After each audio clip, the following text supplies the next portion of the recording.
Do you live in a high cost of living area and have limited capital to invest? Welcome back to Coffee Corner with Lattes and Lisas. My name is Soli Cayetano, and today we're going to talk about a question I get asked all the time. If you're looking to start investing and you're noodling between house hacking and making the jump to investing out of state, this video is for you. We'll be breaking down the steps to determine which strategy meets your goals best. As always, make sure to like and subscribe to this channel for more videos like this, and follow me on Instagram at Lattes and Lisas.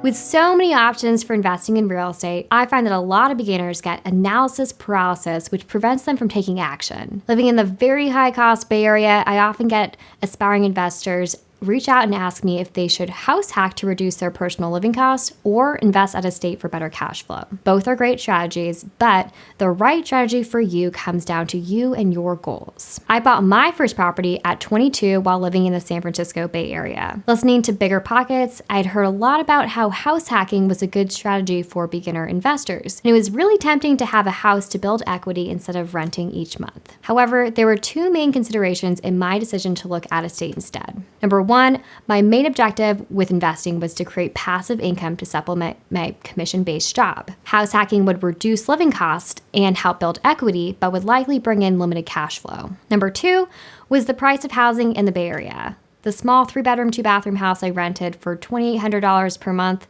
with two other roommates sold for $1.1 million. I didn't have the money for a down payment or the income to qualify for such a big loan. The $100,000 houses out of state started looking a lot more appealing for my goals and resources at the time. To decide whether house hacking or investing out of state is right for you, you'll have to first define your goals and then understand the pros and cons of each strategy in order to make the best decision. Typically, a good place to start is to ask yourself whether you are pursuing cash flow or appreciation. If you're stuck between house hacking and out-of-state investing, chances are you are living in a higher priced market that is geared toward appreciation. Lower priced markets, such as most Midwestern markets, are typically higher cash flow, but a slower rate of appreciation. For me, I was looking for cash flow, which helped me clearly define my strategy to out-of-state investing. Now, write down your answer to cash flow or appreciation before we move on to the next step. Step 2 is to understand the advantages of each strategy. Let's start with house hacking. Entry into highly priced markets. Right now, the average home price in my county is $1.38 million. Now that's a big mortgage payment. Well, I wouldn't be able to support that payment myself. What if I had 3 other people living with me that helped me pay my mortgage? All of a sudden, the $5,000 per month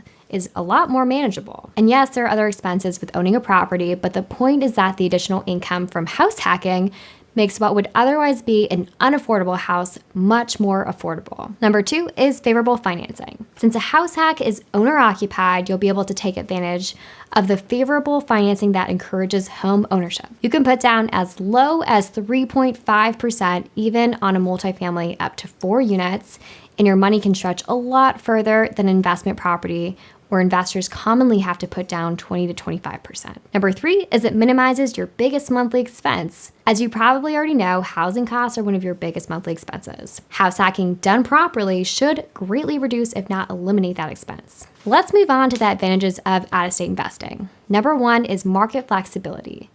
With out-of-state investing, no market is out of reach. Not being locked into the market you live in opens up a world of opportunity. Maybe your market is known for appreciation. Maybe it's known for cash flow. In any case, whatever your market lacks, another market possesses. Number 2 is it removes cost as a barrier to entry. Do you think your market is too expensive to invest in?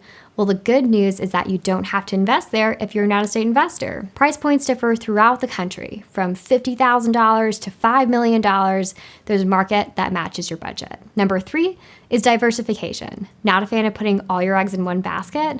Well, with out-of-state investing, you can have properties spread across the United States. While this strategy could bring up some logistical issues with different teams in different places, nevertheless brings you the benefits of geographic diversification. Starting to get an idea of what the right strategy is for you?